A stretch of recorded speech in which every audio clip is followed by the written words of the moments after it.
Hey psychology students, this is Michelle Labrie from College of the Canyons.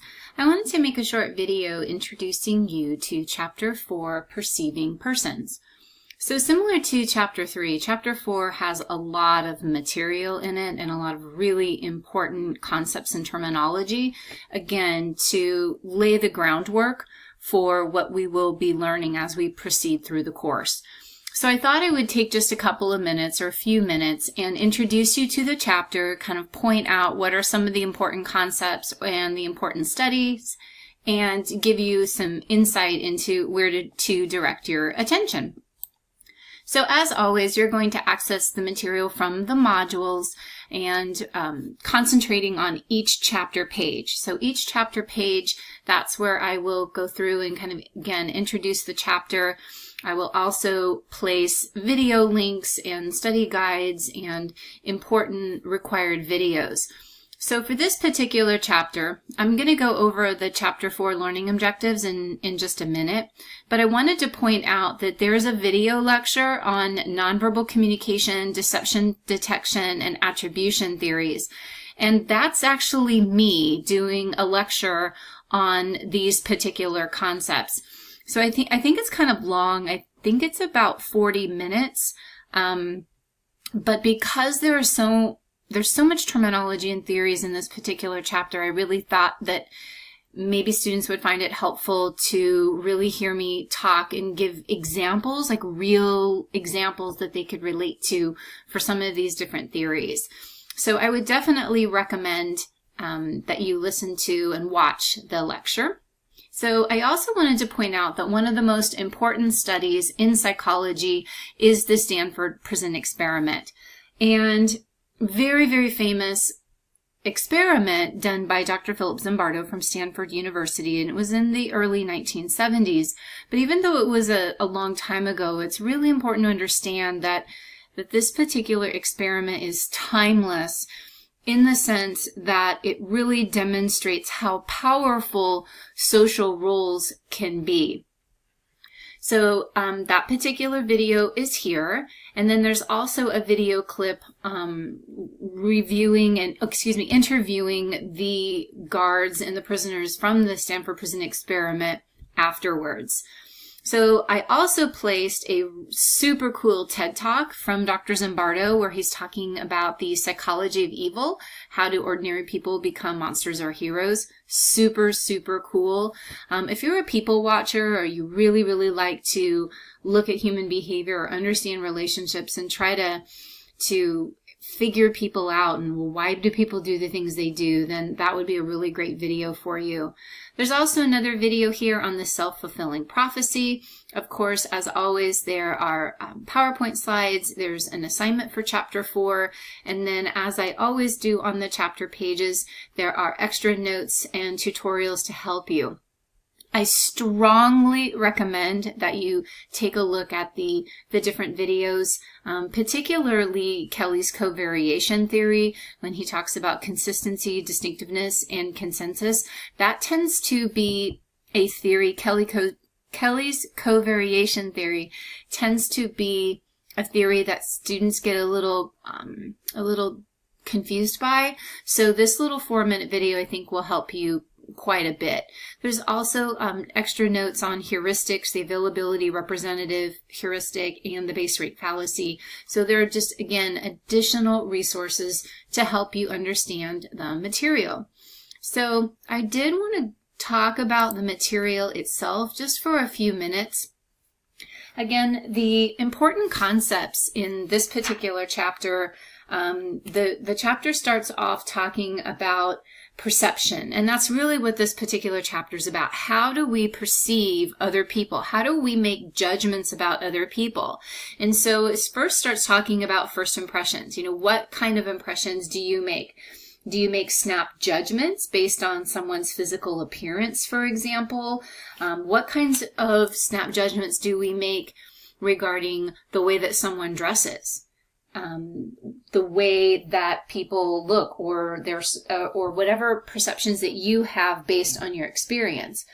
We also, of course, have different scripts We use nonverbal cues. Nonverbal cues are absolutely essential to understand human behavior. So sarcasm, for example, tone of voice, body language, eye contact.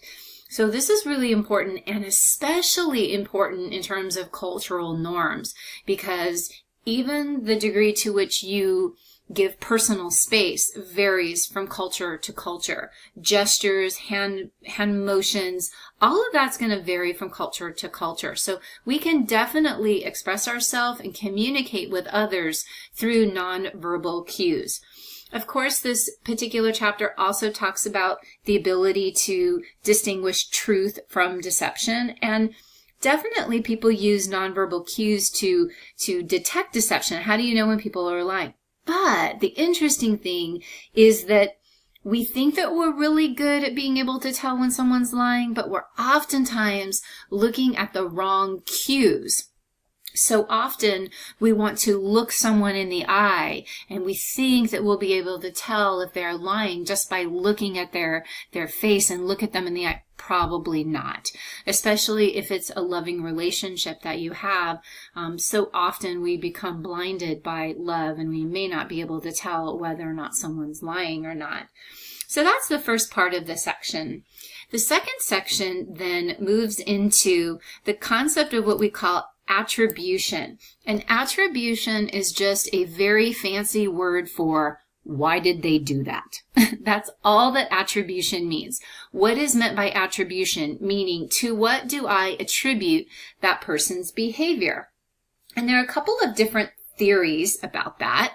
There is Jones' correspondent inference theory, and then there's also Kelly's covariation theory.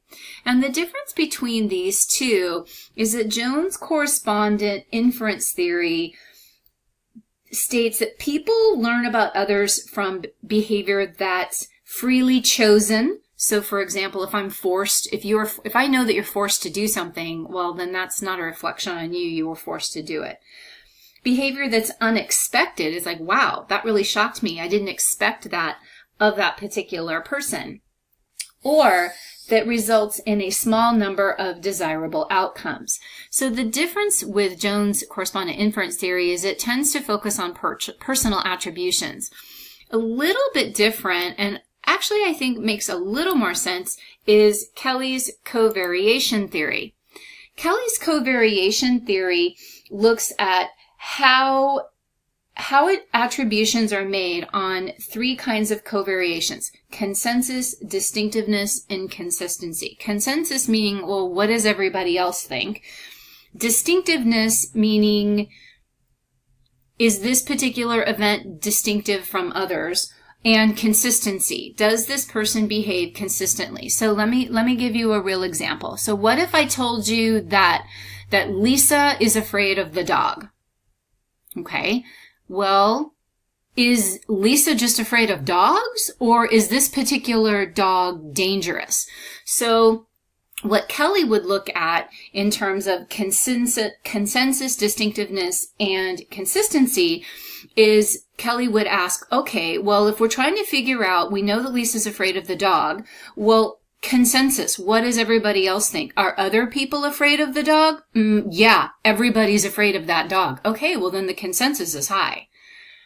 Distinctiveness, meaning, well, what if I told you that Lisa is not afraid of other dogs, but she's afraid of this dog? In other words, the distinctiveness is high. This is a distinctive dog.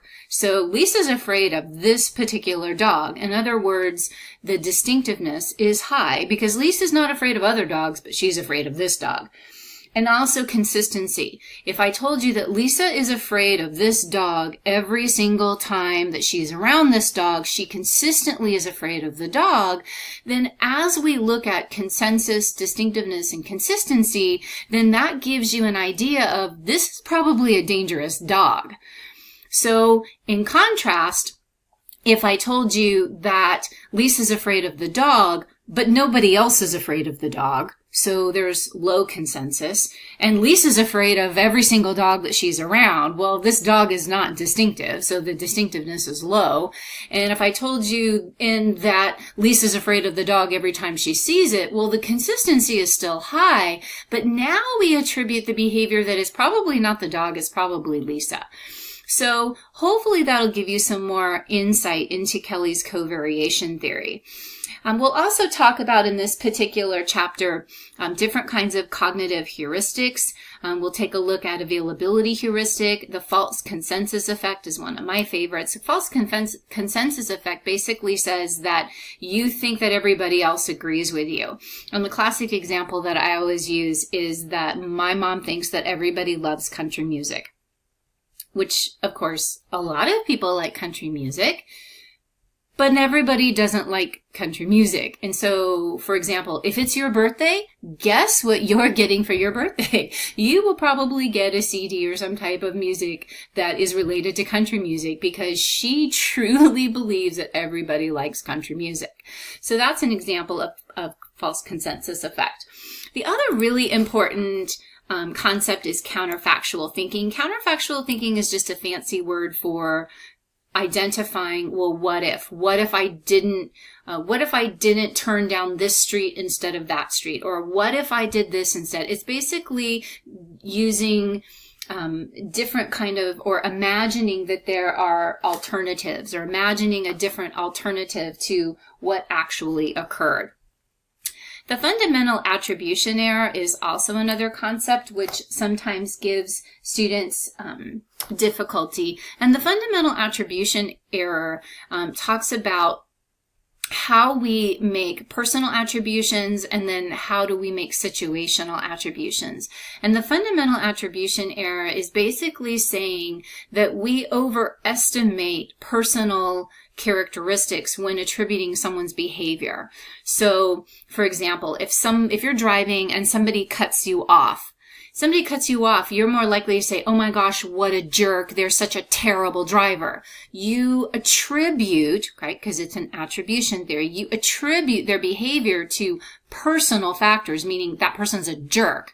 Not, oh my gosh, maybe their wife is pregnant and they're on their way to the hospital. Well, that would be examining the situation. But it takes more cognitive effort to imagine possible situations. And so what we tend to do is make the fundamental attribution error. It's so common, they actually call it the fundamental attribution error, because we don't stop and think about the possible situations that could cause someone's behavior, because that causes too much cognitive effort.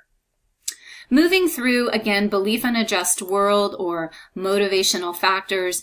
This particular example is important from the sense that we oftentimes believe that people get what they deserve, and if something bad happens to them, then someone did something bad. So that's a concept that's important. Other particular concepts that might be important as well, the confirmation bias. Confirmation bias is a concept that you will very, very likely see often. Basically, confirmation bias is once an impression is formed, then humans become much less likely to change their mind. So if you have already decided that you don't like your sister's boyfriend, there is very little that your sister's boyfriend can do to change your mind, because every time your sister's boyfriend does something that is not so positive, you're going to go, oh, see, he's a jerk.